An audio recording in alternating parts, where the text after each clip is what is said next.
Hi, welcome to CineMunn Podcast. Today we're going to detour from regular format. Usually we talk about movies or do a film commentary.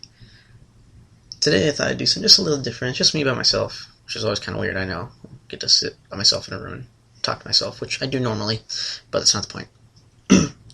Last night I got to see a show that has been known to me in my head, in my mind, and obviously in public. Not me publicly, but the public knows of it for the last, I think, almost 20 years now.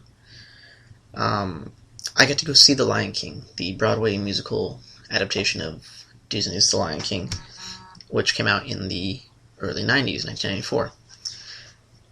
And what an amazing piece of art that was.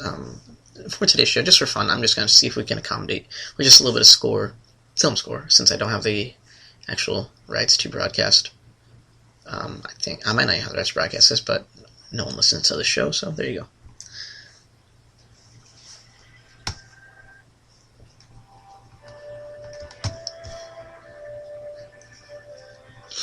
So, this show is, again, it's about, I think it's getting close to 20 years old.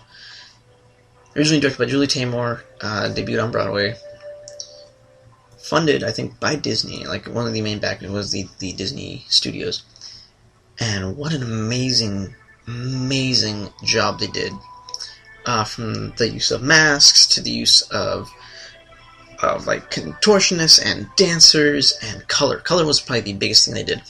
The colors that they'd use for the show were bright and bold and strong. And it was a very, very creative show. And, obviously when you adapt something like a movie that people have already seen into a show, your audience is going to walk into that show with an idea of what this is going to be.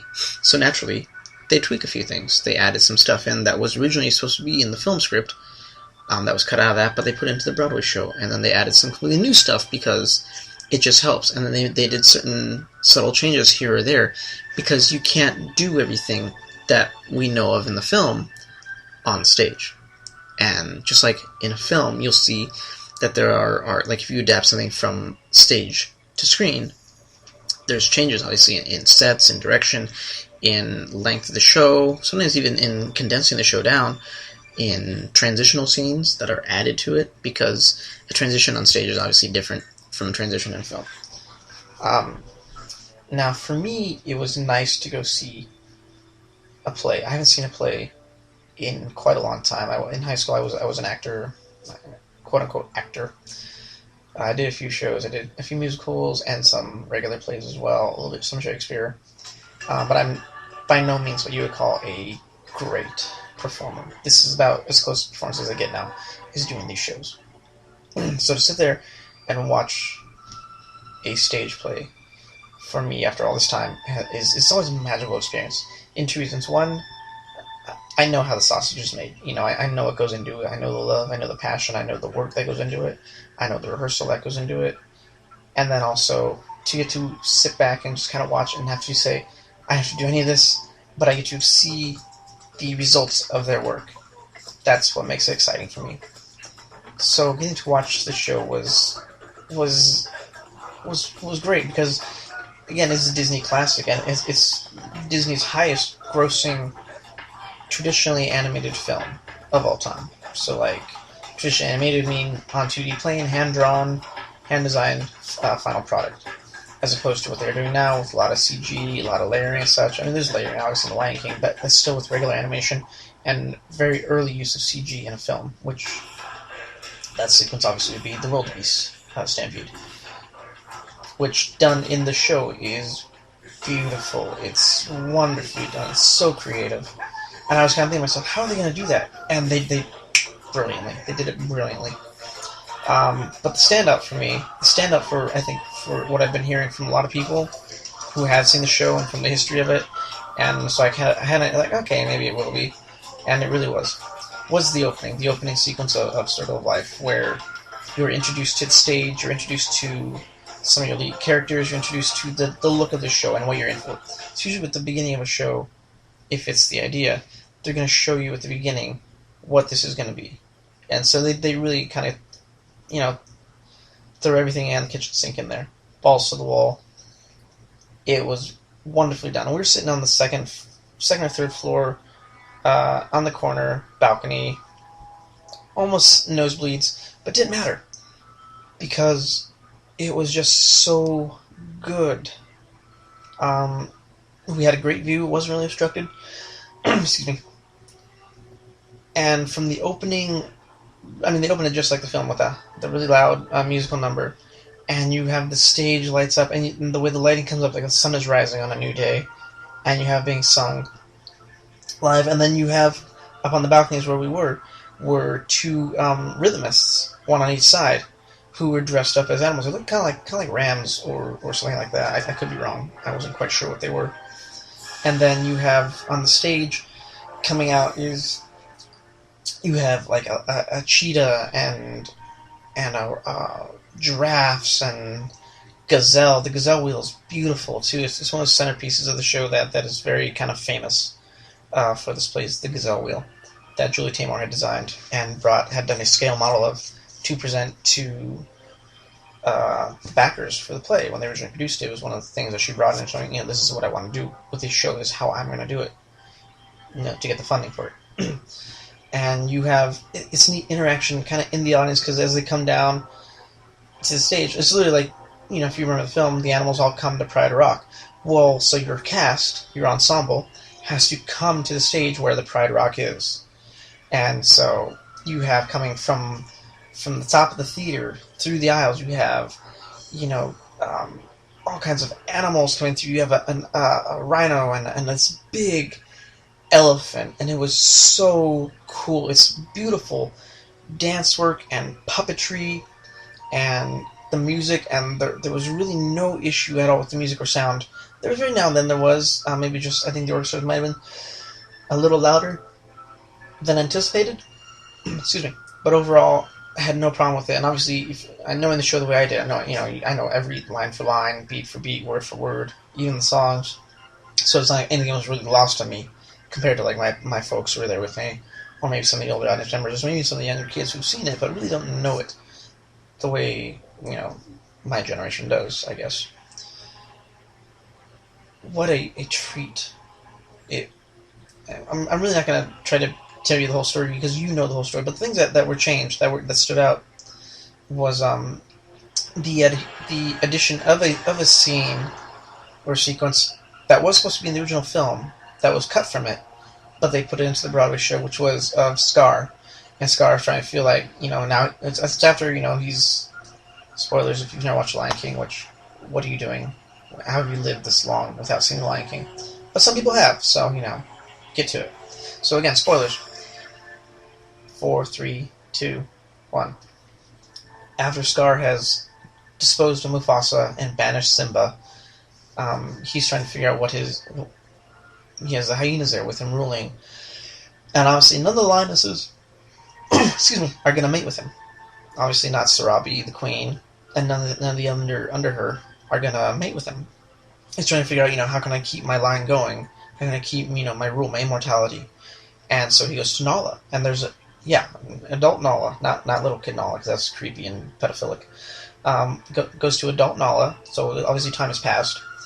And that's why he's thinking about it, because time has passed. She's gotten older, so there you go.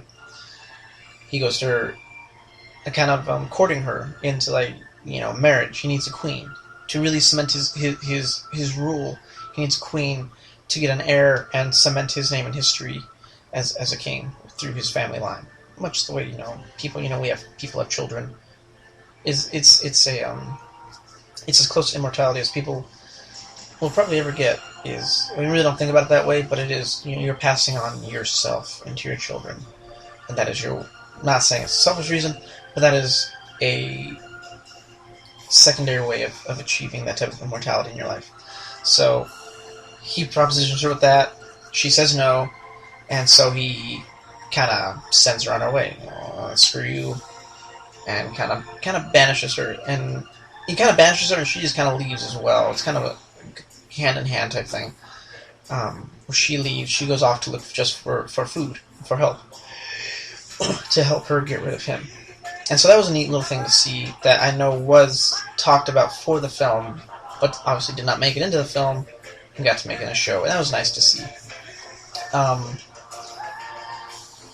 The actors were really good. I mean, for me, the hardest part of it was accepting some of the performances the way they were. Not saying they were bad, because obviously they were not. But to remember there is a difference between acting on stage and acting in film. And obviously these shows that we do are dominantly about film acting, film performance. And to look at it again from theater, I had to readjust myself and say, like, oh, that was bad, because look at how they're delivering. Like, remember, in theater you have to be big, you have to be bold, you have to be grandiose in your movement, you have to exaggerate, over-exaggerate even sometimes, because you're wearing makeup, you're wearing prosthetics, you're wearing masks, you have to show the character. And it's something I had to readjust myself to, and that's my fault. But the gentleman, his name escapes me right now, and I don't have the program with me, but I do have the program, it's something I always keep, who played Mufasa. What a wonderful performance. He was maybe my favorite performance in the whole show, was Mufasa. And like, in the back of my head, yes, I'm sitting there kind of comparing to James Earl Jones, who did the voice for the animated film. And it's not like saying, oh, he's not that good, but it's like, wow, to me, he was on par as far as, like, feeling the emotion and the weight of the character and the burden of being a king and also being a father and trying to teach your son how to be noble and the right things to do and the pain and when we lost him in the play, as we do in the film, what a tragedy that was. I'm on the verge of tears. And I know the show. I actually just watched the movie several hours before I saw the show because I wanted to have it, excuse me, in my head so I could actually kind of sit there and kind of compare and contrast. I know. If Nicole listens to the show, she will say, I don't know how to enjoy film or anything anymore because I'm always critiquing it and criticizing it. And to a point, she is right. Yeah, I do that. It's hard to do that. It's hard for me not to do that anymore because I want it to be so good. And when it reaches that point where it hits me at an emotional level, it's good for me. And I hope it's good for you too. So that was his performance. Yes, was wonderful, and I didn't kind of think about James Earl Jones after a while. I was just thinking about this gentleman right here in front of me on stage. What a marvelous job, and how I want more of him. And why does this character really have to go? Can't we change the show that way till we have Mufasa the whole show? And he was so good. If you ever do get a chance to go see this show, it's well worth it. It is here in San Diego for the next few weeks. I don't know how much it's sold. Excuse me. But if you do get a chance to go, it is a bit pricey, and we got lucky on that. But if you do get to go, please, by all means, go. It's very well worth it. Again, it's not something I'm going to delve deep into. It's not going to be a long show because it's Lion King. If you know the Lion King, you know what the story is already. If you really don't, it's Hamlet with animals in Africa. There you go. That's the... Or if you want to be all, internet savvy, it's Kimba the White Lion, which was a Japanese anime cartoon. It's basically the same story. Whatever. I don't care. I really don't care about the comparisons between the two, because it doesn't matter. Did you ever hear of Kimba before you saw Lion King? No, so what does it matter to you? So let it go. Besides, it's not your art anyway, it's not your craft, so what does it matter? So that, my base review for it again is, go see a show. If you can, I need to start seeing more plays. I mean, that's really what it's telling me, is I need to start seeing more live theater to really get a kind of re-hitch my lasso to that star of great performance, great live performance. And if you get a chance to go see any type of live performance, be it community theater, be it professional theater, the Old Globe, the Balboa Theater, the Horton Grand, where they're playing mixtape, I think it's still playing there. The Old Globe obviously has a recurring seasonal shows that they have throughout the year. Obviously, every year they have The Grinch, which I've seen, which is a wonderful play. But right now, they're doing a whole season at the Civic Center of all kinds of shows. So, no excuses, unless it's financial, then obviously I understand. again, a little different format today than our regular show. Usually I try to be with someone else because it's nice to have someone else to converse with other than my own mind, because a lot of that conversation anyways happens inside my head. We will hopefully be back next week with a brand new podcast, continuing our Harry Potter series. I have to talk to my partners on that as far as when we'll be able to record that, and that's when we'll be able to air it here for you, our listeners. I hope you enjoyed this video. If you did, please hit that subscribe button, hit the like button, let us know in the comments what you love about the show, what you don't like about the show. Let us know what we can change, let us know what we can do better, or what you want us to do. If you're like, hey, I got an idea for your show, let us have it if you don't mind, and we will do that. I know we've had a couple people kind of bring up the movie quote of the day. We haven't done a movie quote of the day in a while, so I'm starting to look into that again, and hopefully we can bring that back. But when we do, I will let you know. Thank you for listening. This has been another CineMunn podcast. Have a great day.